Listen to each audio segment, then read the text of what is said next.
Good morning, HubSpot Nation. It is time to wake up, customer platform, with your official HubSpot updates morning show where we help you discover the platform value you already own. I'm Chris Carolan, joined by my co host, Casey Hawkins. We're here every weekday morning to make sure you're not sleeping on HubSpot's true capabilities.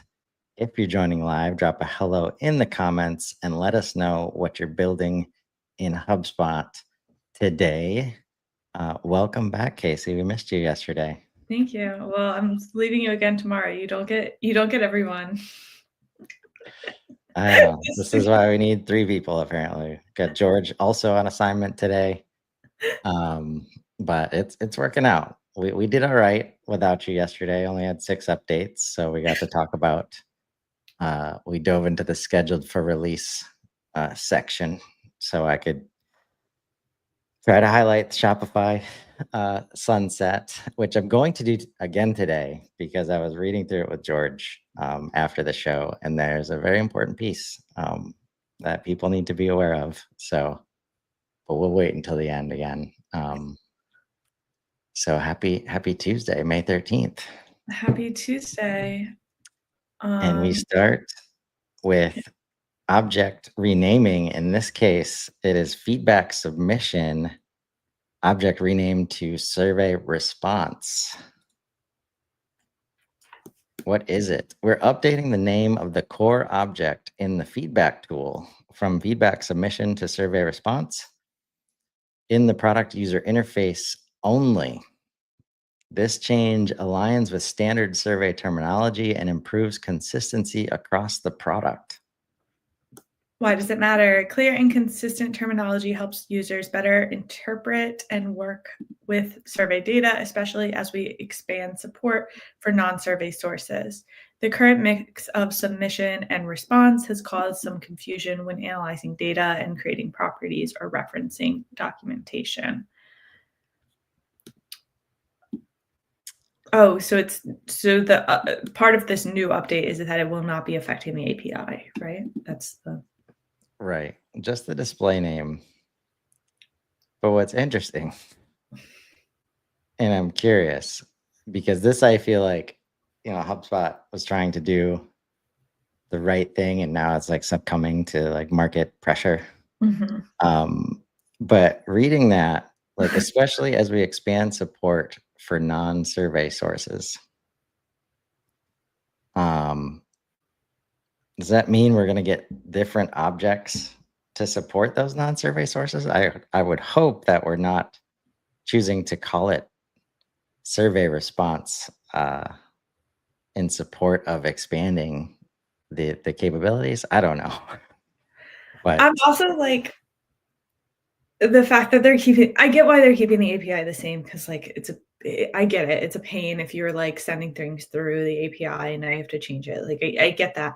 But like, isn't it just almost making it more confusing that like if you're trying to explain this to a developer, they're like, I have no idea what survey responses are. And you're like survey responses. yeah. We'll see how it goes. But I'm definitely a fan of keeping track of feedback that is not related to surveys. So we'll see how that grows. And let's see if we get some specific stuff related to non-survey sources, as they suggest here. Only impacts Service Pro and Service Enterprise, because then you get access to the feedback surveys tool. Faster property creation experience on the CRM index page. This one probably could be updating every day at this point based on the amount of feedback that's happening in the community. So we'll see. You can now create properties on the CRM index page more quickly with a streamlined, easy-to-use side panel. Why does it matter? It's easier and faster to create properties in context when working in the index page table. I've said it before. I'll say it every time we talk about it. I'm still not sure I want it to be easier. Yeah. So with great power comes great responsibility. Obviously, users must have edit property settings permissions. So that's an easy way. Mhm. That should allay most fears. I mean, most standard users should not have that ability, right? So Sometimes I think, Chris, you live in this fairy tale land of HubSpot. I hear you. Back here, us mere mortals. I mean, obviously, I'm speaking from the place where not everybody's a super admin and we actually care about our permission sets. Um, I'm so happy you live in that world, Chris. I'm so yeah, happy. I'll let you live there. right. I'll say that this used to be like an auto on, like it was like the hidden setting that like you would find user can't do something, we don't know why, and then you turn this on and then all of a sudden it works. Mhm, I'd say the permission settings are a lot more granular now mhm. for you to not have to give up that kind of control to all the users. So just check it out. Definitely like sales managers, service managers, and admins in general should be the ones that are creating properties, not leadership and not frontline reps usually, especially if it's not checking you at the door to see if a property already exists, which is the concern most people have. Yeah. Um, a fair comment from Michelle here. Yeah. Uh, didn't they just release the ability to name standard objects? That seems redundant. They did, but those standard objects are contacts, companies, deals, tickets, appointments, courses, listings, and services. So the core four plus the new object library objects are the only ones that you can change the names of in the interface. Um, Should not feedback. I think by the end of this year, we will no longer be talking about a lot of confusing things because they're moving so rapidly to get to this kind of data model that supports all of the things, including AI. Number 3, help desk views, customization, experience, and improvements. What is it? This set of updates unlocks more ways to customize and manage the views sidebar in the help desk. Via the new views customization page in settings, you can now have complete visibility over the views in help desk, including private views, manage sharing for default and custom views, set a homepage view, and be notified when the portal is encroaching on its custom view limits. Why does it matter? Large support teams, especially those with complex structures, depend on views to segment and organize the help desk. One of the most consistent pieces of feedback we hear is the need for greater control and flexibility in managing these views. Admins face challenges due to limited visibility into view usage and a lack of options for tailoring the view sidebar to make the workspace focused. With these enhancements, the help desk views section is now fully customizable. Admins benefit from a scalable way to manage views, making it faster and easier to set up and maintain workspace organization. Support teams can focus on the views relevant to their responsibilities with reduced distractions in a more focused workspace.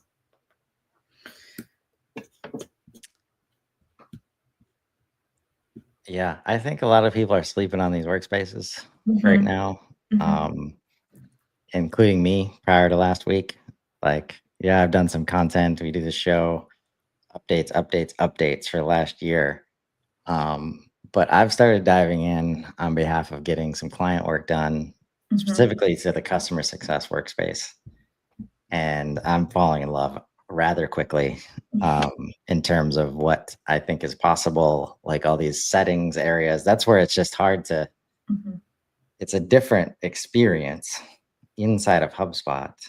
mhm. And with that, there's a little bit of a learning curve for me into how the views work, where the settings are based on the tabs on the top, and just but once you're in there, you can imagine the kind of value that a user would have if they Mhm. can spend their whole, like any time they spend in HubSpot is in that one space and they never have to go anywhere else. So if you have not checked out these workspaces, Mhm. or you're a user and your admin says it's not worth the time or the energy or whatever, they don't have time to do it, maybe press a little harder on pushing the boundaries here of there's definitely going to be some change management involved. But once you cross that bridge, I think immense value will be had. Mhm. And they're going to continue, like there's no signs of them slowing down and continuing to develop those workspaces, which Mhm. I think is also something to take into account. It's not just a shiny new object like in HubSpot. It is the way that they are building out the portal as a whole. So check those out for sure. New ticket owner and requested by columns in customer portal. I get excited when I see customer portal updates. What is it? We're rolling out 3 updates to the ticket listing table. We removed the ticket ID column. To reduce noise, we removed the ticket ID column. This column was not valuable to customer portal visitors. Good thing we've been showing it for 7 years. Added the ticket owner column. Visitors can now see which agent or rep on your team owns the ticket, giving them clarity on who is responsible for helping them. And we added the requested by column. Visitors in the portal can now see who from their company submitted each ticket. Customers need this distinction when viewing tickets at the organization level. If a name is available for the contact, it will be displayed. If not, we'll show the contact's email address. Why does it matter? We're making the ticket listing table in the customer portal more helpful and transparent for your customers. As we work to deliver on the highly requested custom ticket properties, this is a short-term update to add 2 of the most requested properties.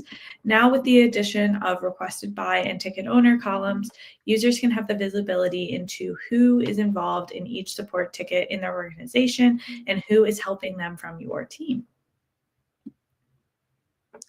Baby steps. Yeah. That's just a good sign. Like clearly they did not have bandwidth prior to this year, like to start working on this tool. Mhm. Now they do, or they've added it. Mhm. Either way, good to see progress here because I think customer portals, if you know me, you probably know that I'm pretty big on their value, uh, and that most customers would get a lot of value out of just plugging and playing those.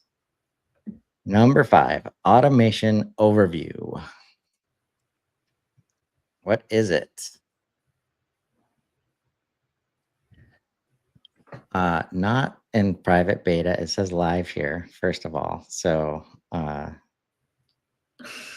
it is a new automation overview page that centralizes automation management, offering you an intuitive space to discover, create, and monitor automation seamlessly. This update introduces features like AI-powered automation generation, personalized recommendations based on user behavior, and actionable insights to optimize performance. Why does it matter? Discovering new automation opportunities, building workflows, and monitoring existing automation can be tough, especially at scale. Our new automation overview page solves those challenges by providing a centralized location that enables you to discover and adapt automation opportunities.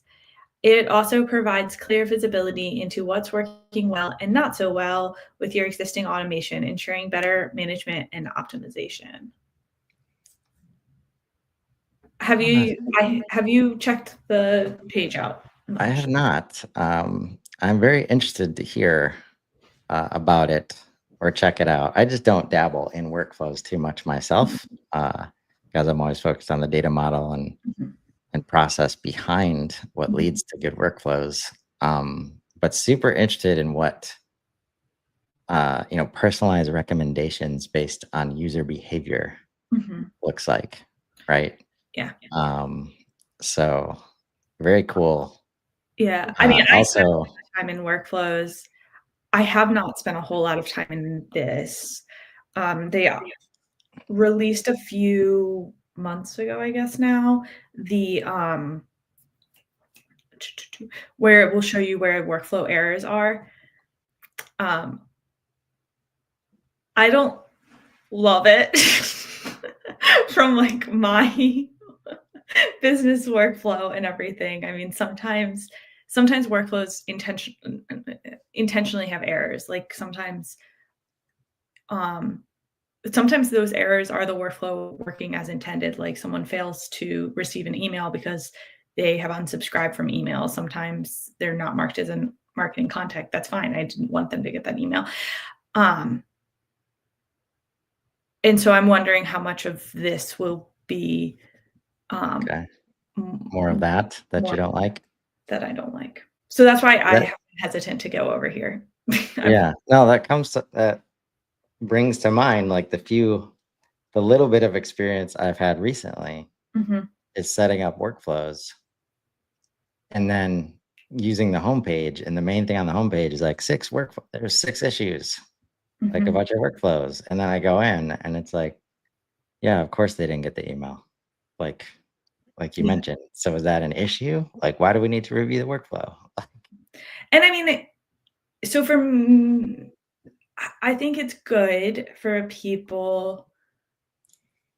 It's not bad, it's good information because, like, if so the non-marketing thing, like, if I was forgetting to set people as marketing contacts at the beginning of the workflow, it's something I would be like, "Oh, that is something I need to fix." Um, however, I don't know, it just can create noise, and sometimes it's a distraction depending on where it's placed, where, like, leadership is like, "Casey, there's 100 workflow errors," or whatever, and I'm like, It's yeah, fine. like, people aren't getting our workflows or emails to unsubscribe, but, like, it's fine. So No, that's a good point. It's a hard line, I'm sure, for the team mhm, to balance, because it is. As soon as I see that every day, now there might be real issues going on there, mhm, and I'm less likely to look at it, mhm, because I'm a little numb to it. mhm. Also, the other reason I don't have as much experience is Content Hub, not on this list.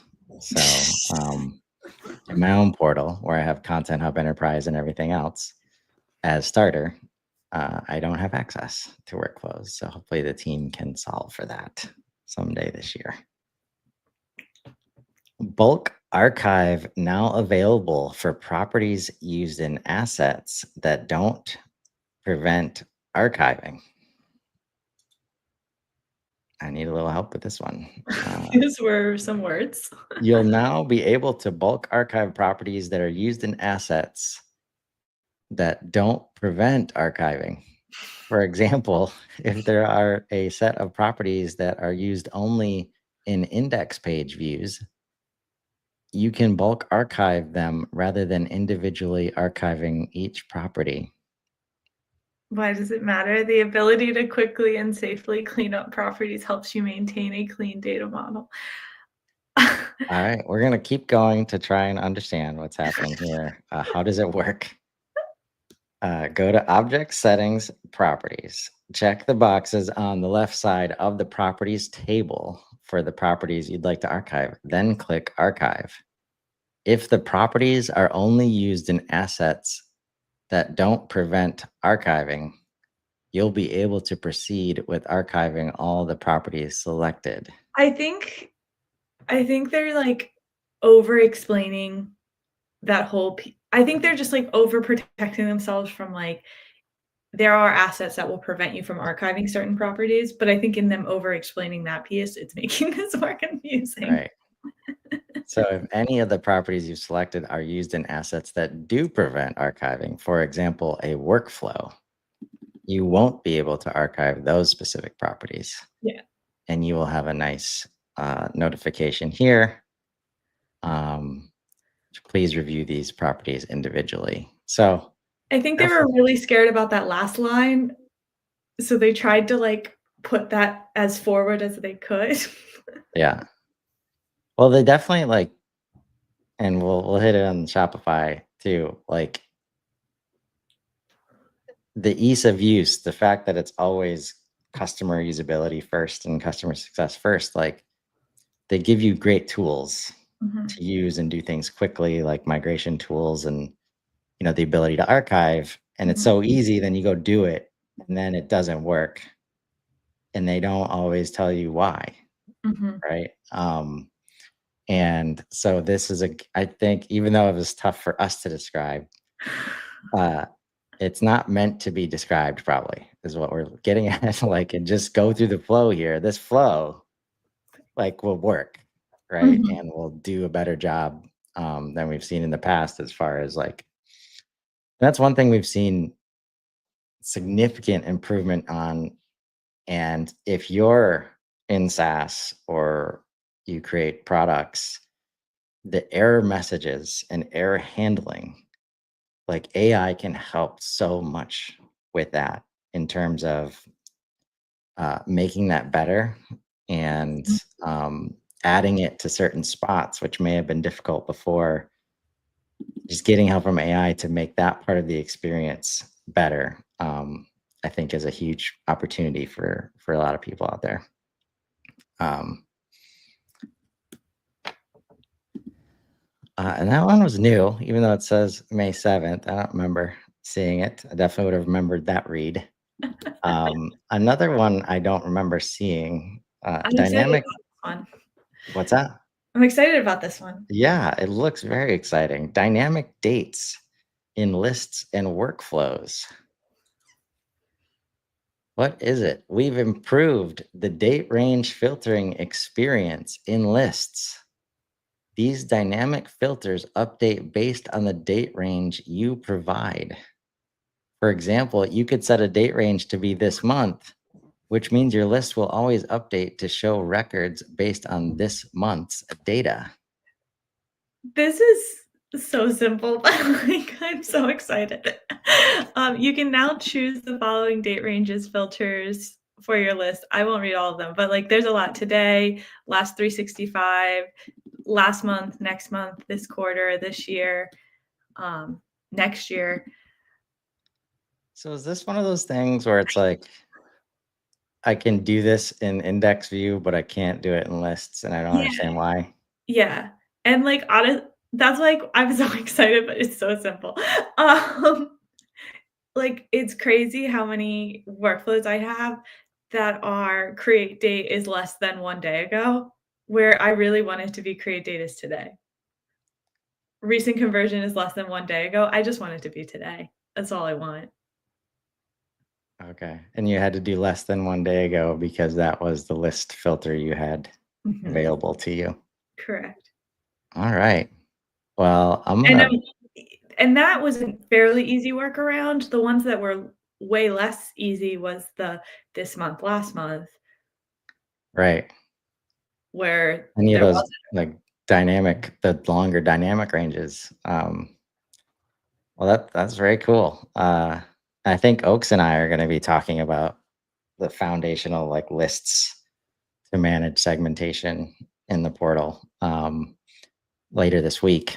So this is an exciting new update that probably supports that conversation very nicely, and hopefully it doesn't destroy like his plan because I'm sure there's many situations like yours where people have developed workarounds. Um, but I love this. Like that's one of the most like quality of life things where there's a lack of quality of life Mhm, when you go between CRM index page and listing and like you look at all the same buttons and then they do different things or you have different options and you're mhm. just like, why? Yeah. Like it's the same data. It's we're looking at the same exact thing.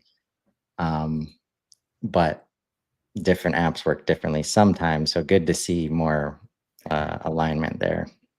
I'm also, like, really excited like, one thing that I think is funny and interesting is, like, I've been working in HubSpot long enough that sometimes I just, like know this stuff and like work around it. And like, I don't even think of it as a problem until Right. either they solve it and I'm like, oh yeah, yeah, this is actually a big problem in my life. I forgot because I've just been like living with it. Um, but also Meanwhile, it's yeah, also why I like working with new HubSpot users because they so commonly like will bring things to me that are like, why is this like this? And I'm like, just is. And then they're like, but why? And I'm like, you're right. That is crazy. That's actually crazy. right. Like, why can't I pick today? I can pick it everywhere else. List tool is supposed to be so important. Mhm. Um, we digress. Number 8, last one today, clip editor. Um, if you didn't see the unboxing episode last week on Friday with Ankur and Amanda, unboxing the video marketing platform that is now hidden inside of your HubSpot, where you just need to click on any video file, and you get a ridiculously awesome editing experience inside of your HubSpot now. Like, so what is it? Introducing HubSpot's clip editor. Upload your longer videos and create short form clips that you can publish into your social media, websites, emails, and more. I'm gonna have to take a look at that emails part. I'm not sure how that works. Yeah, that's a good point. Uh, if it's like we add an image thumbnail that links to your That's usually how it man, is. that would be amazing. That's usually how it is. Yeah. Right? But usually we have to like a lot of times you have to create the thumbnail and then you Mhm. apply the link to the thumbnail. No, you're right. It's it just and then hopefully you remembered the play like icon on the thumbnail. Um, simplified clip editing. Easily create great content clip by clip with a simple and user-friendly editing experience. Customize and style. Add captions, branding, and logos into your clips. Save your favorite designs as templates Mhm. to reuse again in the future. Literally everything that you've been accustomed to, as Riverside has added in, as StreamYard has added in, as all these video tools have added this stuff, you're getting that now in HubSpot. Um, clip from multiple locations. From content remix to video details, you can create clips from wherever you work best. You can also go back and forth between these things very easily. Breeze AI clip suggestions. Not sure what sections of your longer video are best for short form? Let Breeze provide you with some suggested clips. Fast export. Quickly export your clips so you can publish them on your schedule. And a consistent user experience built on our content editor foundation. Enjoy a consistent experience across your content creation needs in HubSpot. Why does it matter? Marketers know that video content is among the highest performing of any kind. With the new clip editor, marketers can now clip their longer videos into short form content.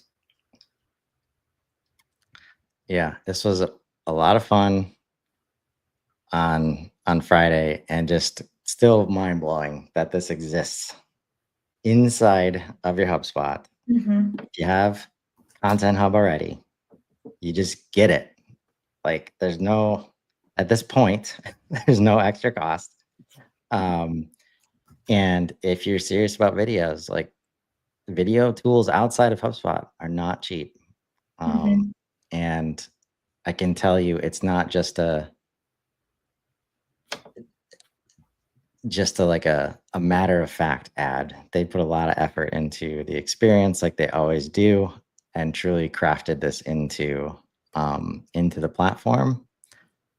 And just the fact that you can save a clip and then go and edit it uh, in the app, you can go easily add it to social. It's awesome. I love like one of the first things I do a lot of times with new clients is I take a look at what tools are in their tool set and like we talk about which ones HubSpot may be able to replace. Calendly is usually my like first example. Like, do you know there's a meeting scheduler? Or if you're paying for Calendly, like you might not need to do that. And there's some reasons people stick with Calendly. I'm not replacing every Calendly, but Sometimes people don't know. And I think this is going to be very quickly on that list. Like, are you paying for a video editor? Did you know that you can edit videos in HubSpot? Do you actually need to be paying for your video editor, or is HubSpot's video editor have the features you are using? Yes. And I immediately understood that it will remove several steps from my process of even the post-production I'm currently working on for this show, where, Mhm. in StreamYard, download video, download audio, download transcript, and then do stuff with that in Claude, and then bring it into HubSpot. Now you can just bring your video in and it transcripts it. It creates keywords. It does timestamps, which, like most AI editors that I've seen, can be hit or miss. So definitely keep an eye on that, but give the team feedback. And they're looking to iterate, very quickly on this. But the ability to save, just like you could brand settings, like that modularization and clonability throughout the platform is present here. And it's just huge. You got to check it out if you have Content Hub. Also, another upvote for Service Hub, getting some love on the admins hug today. So speaking of all of the recent developments with Customer Agent, that announcement last week, watching it work with the knowledge base agent, help desk, scaling support with AI. This is going to be a good one today. Excited to see this team present all this cool stuff. And lastly, I'm going to say it every day this week. If they let me, it used to be here. They're silencing you. And it is not. Maybe that means it's changed. That should be what that means. So let me just double check. Sunset option. Yeah. Interesting. Can you do a quick check on your side? I don't know why I didn't immediately start doing that, but So equally important, if there is a change there, Shopify sunset was scheduled for May 15th. And my side, it still says May 15th. Okay, so maybe they just don't want me to talk about it. I don't know. Let me just do like a quick little refresh here. Not taking no for an answer. I don't know. Let's see. And as I do that refresh, okay, so no more Shopify. It's not on my sunset list. But if I click all, it is there. Okay, so let's go there. Super important if you have Shopify. Yeah. Upcoming sunset, third down. Okay, legacy Shopify integration. Here we go. So this Thursday, HubSpot will discontinue support for the legacy version of the Shopify integration on May 15th, 2025. To ensure uninterrupted service, please install the new app. And this is not one of those situations where no longer support means that you get to keep using it and you just are on your own to fix it. Mm-hmm. If you don't take these steps before May 15th, 2025, this Thursday, your HubSpot account will no longer be connected to Shopify, which apparently, Casey, could result in disruption. So I don't know why. if you need help with this, please reach out. It's not there. There's some clunkiness to it, but once you understand how the new data sync works, you really don't have a choice. So don't let this surprise you. If you don't have to, if you know it's coming and been putting it off, please try to address it before things get shut off on Thursday. Um, yeah, important. If you have the Shopify integration, which several thousands of accounts do. So We are an hour away, Chris, also from the inbound main stage lineup drop. oh, really? Yeah. Okay. Well, that is exciting news. They posted some emojis yesterday. I'm trying to figure out which one's Taylor Swift. I'm sure she's on here. I just haven't quite figured out which emoji combination she is. None of them are feeling like a perfect match, but that's just, I'm missing something. There you go. Yeah, so tune in for that. And later in the week, started doing a Road to Inbound show at 11:30 Central on Friday late mornings to try and keep you in the know of all the happenings on the way to inbound. So I'm sure we'll be talking about that later this week. Exciting times, Casey. Exciting times. Remember, folks, you probably already own the solution you're looking for in HubSpot, and it's that clip editor. If you like videos, sometimes you just need to wake up to it. Join us tomorrow morning as we continue exploring what's new in HubSpot. Drop your biggest takeaway in the comments and let us know what capabilities you want to wake up to next. Until then, I'm Chris Carolan. And I'm Casey Hawkins. And this has been Wake Up Customer Platform. Now go build something amazing. Have a great day, everybody.